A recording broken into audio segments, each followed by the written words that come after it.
Red blood cell indices বা RBC indices এগুলো নিয়ে মেইনলি আমরা জানবো। হ্যাঁ, তো রেড ব্লাড সেলস ইন্ডিসেসগুলো খুবই ইম্পর্টেন্ট এই কারণে, কারণ আমরা যখন ব্লাড টেস্ট করি না, আমাদেরকে যখন দেওয়া হয় যে আচ্ছা তুমি হচ্ছে মানে সিবিসি করে আসো, এই সিবিসি ওয়ার্ডটা আমরা সবাই খুব শুনি। সিবিসি মানে কি? Complete blood count. এটা মানে কোনো একটা ফিভার হইলে বা যে কোনো একটা প্রবলেম হইলে মানে অলমোস্ট একটা কমন টেস্ট আমরা বলতে পারি সিবিসি। হ্যাঁ, কারণ এখানে আমরা কিন্তু এই সিবিসির মধ্যে আমরা অনেক কিছু দেখি। আমরা হোয়াইট ব্লাড সেল, প্লেটলেটস, এরকম আদার অনেক কিছু দেখলেও তার পাশাপাশি মেজর যে একটা জিনিস দেখি সেটা কিন্তু আমরা রেড ব্লাড সেল ইন্ডিসেস দেখি।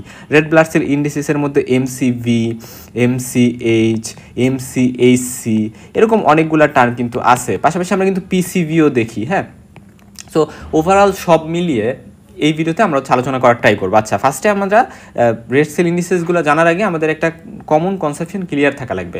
সেটা হচ্ছে যে what is packed cell volume. এটাকে আমরা পিসিভিও বলে থাকি, বা এটার আরেকটা নাম আছে, সেটা হচ্ছে হেমাটোক্রিট। ঠিক আছে, সো এই দুইটা নাম আছে। তো এটা জিনিসটা কি? জিনিসটা হচ্ছে আমি এই ছবিটা লক্ষ্য করো, এই ছবিটাতে এখানে কি করছি আমি, এখানে হচ্ছে আমি ধরলাম আমি কিছু ব্লাড নিলাম। আমি এখানে কিছু পরিমাণ ব্লাড নেওয়ার পরে এই টেস্ট টিউবটাতে, এটা কি একটা টেস্ট টিউব, এই টেস্ট টিউবটাতে আমি কিছু ব্লাড নেওয়ার পরে সেই ব্লাডটা নর্মালি কী করবে, ব্লাড আমি কোনো এক জায়গায় যদি রাখি, যে আচ্ছা বডি থেকে বের করে নিয়ে আমি একটা টেস্ট টিউবে রাখলাম, তাহলে সেটা তো জমা বেঁধে যাবে, যেরকম বলি ব্লাড ক্লটিং হয়ে যায় বা কোয়াগুলেশন হয়ে যায়। তো এখানে যদি আমি অ্যান্টিকোয়াগুলেন্ট অ্যাড করি, অর্থাৎ আমি এই ব্লাডে কী করলাম, আমি হচ্ছে একটা অ্যান্টিকোয়াগুলেন্ট, একটা সাবস্টেন্স, হ্যাঁ, আমি বাহির থেকে কোনো একটা কেমিক্যাল অ্যান্টিকোয়াগুলেন্ট কী কী সাবস্টেন্স আছে সেগুলো আমরা জানবো, বাট একটা অ্যান্টিকোয়াগুলেন্ট সাবস্টেন্স আমরা হচ্ছে এই ব্লাডের মধ্যে অ্যাড করে দিলাম। যখন অ্যাড করে দিলাম তখন এটার জমাট বাঁধবে না। তখন যে ঘটনাটা ঘটবে, আচ্ছা অ্যান্টিকোয়াগুলেন্ট দেওয়ার পরে আমরা কী করছি, আমরা এটাকে একটা সেন্ট্রিফিউগাল মেশিনে এটাকে আমরা ঢুকাই সেটাকে আমরা ঘুরাইছি। সেন্ট্রিফিউগাল মেশিনে কী করে, এই টেস্ট টিউবটাকে আমরা ওই মেশিনের মধ্যে ঢুকাই। ঠিক আছে, এই ঢুকানোর জন্য গর্ত থাকে। সো এই টেস্ট টিউবটাকে আমরা ওই মেশিনে অনেকগুলো গর্ত থাকে, তার মধ্যে একটার মধ্যে হচ্ছে আমি টেস্ট টিউবটা ঢুকাবো, এবং ঢুকানোর পরে মানে সুইচ আছে, সো সুইচ চাপ দিলে কী হয়, এটা ঘুরতে থাকে। সো অনেক জোরে ঘুরতে থাকে। সো এই ঘোরার ফলে দেখা যায়, এটাকে বলি আমরা সেন্ট্রিফিউগেশন করা। তো এটাকে আমি যখন অ্যান্টিকোয়াগুলেন্ট অ্যাড করার পরে সেন্ট্রিফিউগেশন করবো, তখন আমি দেখবো যে আচ্ছা এখানে কিছু লেয়ার তৈরি হচ্ছে। একেবারে নিচের দিকে এখানে হচ্ছে লাল লাল কালারের যেটা দেখতেছি, এটা হচ্ছে মেনলি কি, এটা হচ্ছে মানে মেনলি ব্লাড সেলসগুলোর মধ্যে আরবিসি তো বেশি থাকে, এবং আরবিসিগুলোই মেনলি নিচের দিকে জমা হচ্ছে। এবং হোয়াইট মানে এখানে হচ্ছে হোয়াইট একটা যে লেয়ার আছে, হোয়াইট বলতে এই পোর্শনটুকু একটু জড়া জায়গা, এটাকে আমরা বলতেছি হোয়াইট বাফি কোট। সো বাফি কোটের মধ্যে মেনলি ওই হোয়াইট ব্লাড সেলস, প্লেটলেটস সেগুলো বোঝানো হয়, সেগুলো তো খুবই কম থাকে। আর এই হলুদ পোর্শনটা হচ্ছে মেনলি, হলুদ পোর্শনটা কি, হলুদ পোর্শনটা আমরা বলতে পারি যে অ্যাকচুয়ালি এটা হচ্ছে আমরা প্লাজমা বলতে পারি। তো এটা হচ্ছে প্লাজমা। আর এটা গেল হচ্ছে আরবিসি বলছি আমি। তো আরবিসি এই যে আমি একটু কিছুটা ব্লাড নিলাম এবং সেই ব্লাডকে এতটা প্রসেসিং করার পরে যেটা প্রিসিপিটেট হচ্ছে বা নিচে জমা হচ্ছে, ব্লাড সেলগুলোই তো নিচে জমা হবে, কারণ এগুলো তো ভারী, বা এগুলো হচ্ছে সাসপেন্ডেড এলিমেন্টস, রাইট, সাসপেন্ড হয়ে থাকবে নিচে। তো এই আরবিসি যেটা, এই আরবিসিটা এই ব্লাডটুকুতে কত পার্সেন্ট আছে, আমি ধরলাম 100% ব্লাড আমি যদি চিন্তা করি, সো 100 ml ব্লাড আমি চিন্তা করলাম, 100 ml ব্লাড, ঠিক আছে। তো এর মধ্যে হচ্ছে, বা 100 ml যদি 100% হয়, তাহলে আমি ধরলাম এর মধ্যে 45% হচ্ছে আরবিসি আছে।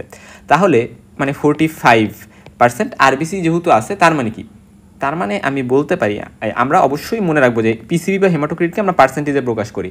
তাহলে এই 45% যদি 100%-এর মধ্যে আরবিসি থাকে, বাকিটা প্লাজমা আছে। তো এই 45%কে আমরা বলি হেমাটোক্রিট, খুবই ইম্পর্ট্যান্ট। হ্যাঁ, তো তাহলে ব্যাপারটা এরকম দাঁড়ালো যে একটা পার্টিকুলার পোর্শনের ব্লাডের মধ্যে যতটুকু পার্সেন্টেজ আরবিসি থাকে, সেই আরবিসির পার্সেন্টেজটাকে আমরা বলতেছি হেমাটোক্রিট। তো এটাকে হেমাটোক্রিট বা পিসিবি আমরা বলতে পারি। এখন আমরা এটা হেমাটোক্রিটটা কেন দেখবো আসলে? আচ্ছা, হেমাটোক্রিটের ভ্যালুটা দেখো ভ্যারি করতে পারে। মেলের ক্ষেত্রে নর্মাল হচ্ছে 40 থেকে 45%, আর ফিমেলের ক্ষেত্রে নর্মাল হচ্ছে 38 থেকে 42%। ঠিক আছে, ফিমেলের ক্ষেত্রে ব্লাড রিলেটেড সব কিছু কিন্তু কম থাকে, এইভাবে আমরা মনে রাখবো। এখন কেন পিসিবিটি ইম্পর্টেন্ট? কারণ এটা অ্যানিমিয়া ডায়াগনোসিস ট্রিটমেন্টে আমাদের এইটার ভ্যালু কেমন থাকতেছে সেটা ইম্পর্টেন্ট। পলিসাইথেমিয়া, যেখানে পলিসাইথেমিয়া মানে কি, আরবিসি বেড়ে যায়, এটাকে বলি পলিসাইথেমিয়া। এটা ফিজিওলজিক্যাল কারণে হতে পারে, প্যাথোলজিক্যাল কারণে হতে পারে, এটা আমরা পড়ে আসছি আগে। পলিসাইথেমিয়া আমাদের ভিডিও আছে, রেড ব্লাড সেল নিয়ে আমরা যে ভিডিওটা পড়ছিলাম, ওটাতে লাস্টের দিকে পলিসাইথেমিয়া পড়াইছিলাম। তো তারপর হচ্ছে ডিহাইড্রেশন, তারপরে ডিহাইড্রেশন রিলেটেড যে রিকভারি ট্রিটমেন্ট, এক্ষেত্রেও কিন্তু গুরুত্বপূর্ণ ভূমিকা কিন্তু পালন করে আমাদের এই পিসিবি থেকে আমরা এটা মেজার করতে পারি। পাশাপাশি ব্লাড ট্রান্সফিউশন দিব কি দিব না, এই জিনিসগুলোও কিন্তু আমরা পিসিবির ভ্যালু দেখে ডিসাইড করতে পারি। যেমন অ্যানিমিয়াতে কিন্তু পিসিবি অনেক কমে যাবে, অ্যানিমিয়াতে যদি সিভিয়ার অ্যানিমিয়া হয় পিসিবি অনেক কমে যাবে। অ্যাকচুয়ালি অ্যানিমিয়াতে রেড ব্লাড সেল কমতে পারে, হিমোগ্লোবিন কমতে পারে, পিসিবি কমতে পারে, সো এরকম অনেক কিছুই কিন্তু কমে যায়।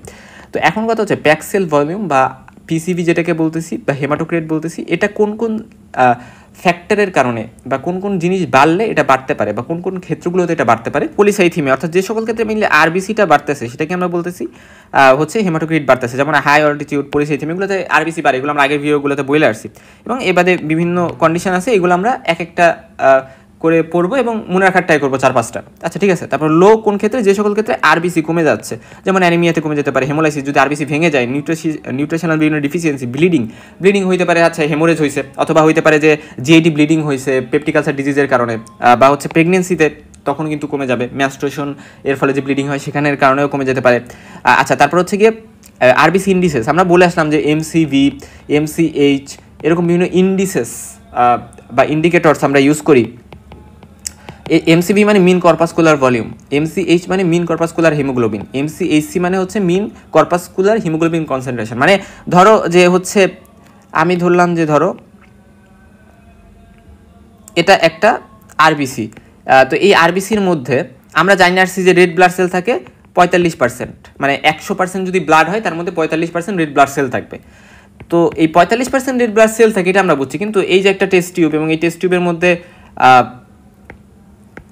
মধ্যে অনেকখানি ব্লাড আছে, ঠিক আছে, কিন্তু এর 45% থাকলেও রেড ব্লাড সেল এটা বুঝলাম, কিন্তু একটা আরবিসি এটা কতটুকু জায়গা দখল করে বা কতটুকু ভলিউম দখল করে, এই ভলিউমটা আমরা জানতে চাই। এই ভলিউমটা যদি আমরা জানতে পারি তাহলে কী হবে, আমরা সাইজটা জানতে পারবো, সাইজ সম্পর্কে আমাদের একটা ধারণা হবে যে অ্যাকচুয়ালি যতটুকু জায়গা দখল করছে এটা যদি কম জায়গা দখল করে তার মানে কি মাইক্রোসাইটিক, যদি বেশি জায়গা দখল করে ম্যাক্রোসাইটিক, নর্মাল জায়গা দখল করে নর্মোসাইটিক। সো অ্যাকচুয়ালি এটাকে আমরা বলতেছি যে হচ্ছে এটা এমসিভির মাধ্যমে আমরা দেখি মিন কর্পাসকুলার ভলিউম, একটা আরবিসি কতটুকু ভলিউম দখল করে। মিন কর্পাসকুলার হিমোগ্লোবিন মানে হচ্ছে এই যে একটা আরবিসি, এবং এই আরবিসির মধ্যে আমরা সব কিছু একটা দিয়ে হিসাব করতেছি, এই আরবিসির মধ্যে একটা আরবিসির মধ্যে আমরা হচ্ছে কতটুকু হিমোগ্লোবিন পাবো, এটাকে আমরা পিকোগ্রাম দ্বারা প্রকাশ করি যে এত পিকোগ্রাম হিমোগ্লোবিন আমরা পাবো।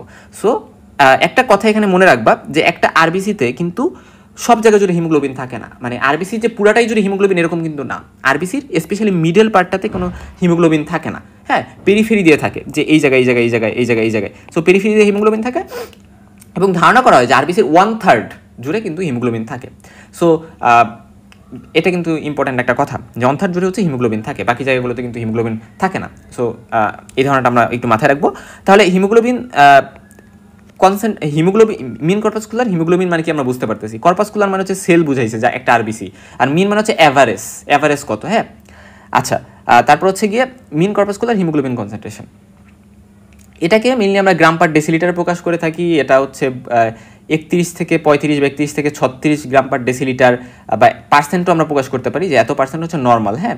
তো এটা দ্বারা বুঝাই কি মিন কর্পাসকুলার হিমোগ্লোবিন কনসেন্ট্রেশন। আমি ধরে নিলাম যে হচ্ছে আমি 100 ml ব্লাড না, আমি ধরলাম 100 ml আরবিসি। আচ্ছা আরবিসি যদিও সেল, এটাকে এমএলএ প্রকাশ করা যায় না, কিন্তু ব্যাপারটা হচ্ছে এরকম যে আমি ধরে নিলাম যে 1 ডেসিলিটার আরবিসি বা এরকম একটা বিষয়, যে আচ্ছা রেড ব্লাড সেল আছে 1 ডেসিলিটার, তো এর মধ্যে কত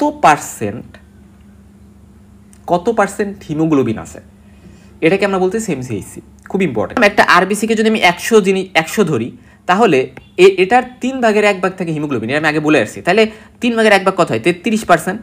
তো ব্যাপারটা হচ্ছে এরকম, ধরো এই 33% হচ্ছে যে 100, এটাকে যদি আমি ধরি একটা আরবিসি, যেটা একটা আরবিসি, আর একটা আরবিসির মধ্যে 100% আছে, তো তার মধ্যে 33% হচ্ছে হিমোগ্লোবিন। সো আরবিসি হিসাব করে তার মধ্যে কতটুকু হিমোগ্লোবিন একটা আরবিসিতে, সেটা হচ্ছে মিন কর্পাসকুলার হিমোগ্লোবিন কনসেন্ট্রেশন। মিন কর্পাসকুলার হিমোগ্লোবিন মানে হচ্ছে আচ্ছা একটা আরবিসির মধ্যে কত গ্রাম হিমোগ্লোবিন আছে, বাট এমসিএইচসি যেটা এটা মানে কত পার্সেন্ট আছে, ঠিক আছে। যেমন ধরো আমি তোমাকে একটা কথা বলি যে এই যে একটা আরবিসি, এটা ছোট একটা আরবিসি, একটা ম্যাক্রোসাইট, খুবই ছোট, তো এটার মধ্যে হিমোগ্লোবিন কিন্তু বেশি নাই, হিমোগ্লোবিন কম আছে, ঠিক আছে, কারণ এটা তো সাইজই ছোট, এটার মধ্যে হিমোগ্লোবিন বেশি থাকবে কেমনে, তার মানে কি এটার এমসিএইচ কম, কিন্তু এটার এমসিএইচসিও যে কম এটা কিন্তু তুমি বলতে পারবা না। কেন বলতে পারবা না?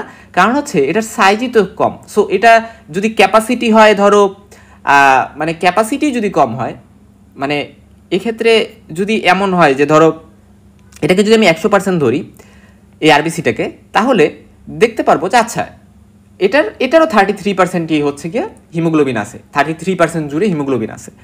তো এইটা হচ্ছে গিয়ে সাইজ ছোট হোক বা বড় হোক, পার্সেন্টেজ বা এমসিএইচসি ভ্যালুটা কিন্তু এমসিএইচের উপরে ডিপেন্ডেন্ট তা কিন্তু না। এমসিএইচসি ডিপেন্ড করে হচ্ছে কত পার্সেন্ট আছে। সো সেই সেল সাইজ যদি ছোট হয় সেই জায়গায় তো হিমোগ্লোবিন এমনিতেই কম থাকবে, বাট পার্সেন্টেজও যে তার মানে কমে গেছে এরকম কিন্তু না। তো আশা করি বুঝাইতে পারছি আমি বিষয়টা। আচ্ছা যাই হোক, তো এখন কথা হলো যে এটা আমরা কেন ইউজ করি? কারণ ফর শিওর আমরা কমপ্লিট ব্লাড কাউন্টের একটা পার্ট, এটা আমি আগেই বলে আসছি, এবং এটা হচ্ছে আমরা অ্যানিমিয়ার ক্ষেত্রে স্পেশালি ইউজ করি। তারপর হচ্ছে মিন কর্পাসকুলার ভলিউম, এটা কিন্তু বলে আসছি যে এক ব্লাডের মধ্যে একটা আরবিসি কতটুকু ভলিউম দখল করে সেটা বের করি। তো আরবিসি কাউন্ট আমরা নর্মালি জানি হচ্ছে 5 মিলিয়ন, যদি অ্যাভারেজে ধরি, মেল ফিমেল এই মানে ভ্যারি করবে, বাট স্টিল আমরা 5 million per cubic millimetre of blood, per cubic millimetre of ব্লাডকে আমরা এভাবেও লিখতে পারি বা হচ্ছে মাইক্রো লিটারও লিখতে পারি। সো এরকম বিভিন্নভাবে লেখা যায়। আচ্ছা যাই হোক, তো তারপর হচ্ছে এমসিপির নর্মাল ভ্যালু হচ্ছে 76 থেকে 96 ফেমটোলিটার, ঠিক আছে, ফেমটোলিটার। আমরা মনে রাখবো যে 1 লিটার ইজ ইকুয়াল টু 10⁻⁻15 বা 15 ফেমটোলিটার, ব্যাপারটা এরকম। হ্যাঁ, তো এটা হচ্ছে 80 থেকে 100 বলতে পারি, বা 76 থেকে 96। যদি 80-র কম হয় তাহলে, বা যদি 76-এর কম হয় তাহলে সেটাকে আমরা বলতে হচ্ছে একটা মাইক্রোসাইট, মানে সাইজ কমে গেছে। আর যদি হচ্ছে 100-র বেশি হয় তাহলে বলি ম্যাক্রোসাইট, মানে সাইজ বাইরে গেছে। বাট এর মধ্যে যদি থাকে তার মানে হচ্ছে নর্মোসাইটিক। Important MCh. আচ্ছা, এমসিএইচ হচ্ছে মানে আমি কি বলছি যে একটা হিমোগ্লোবিনের মধ্যে কতটুকু, এমসিএইচ মানে কি একটা আরবিসির মধ্যে কতটুকু হিমোগ্লোবিন আছে, এটাকে আমরা বলতেছি এমসিএইচ।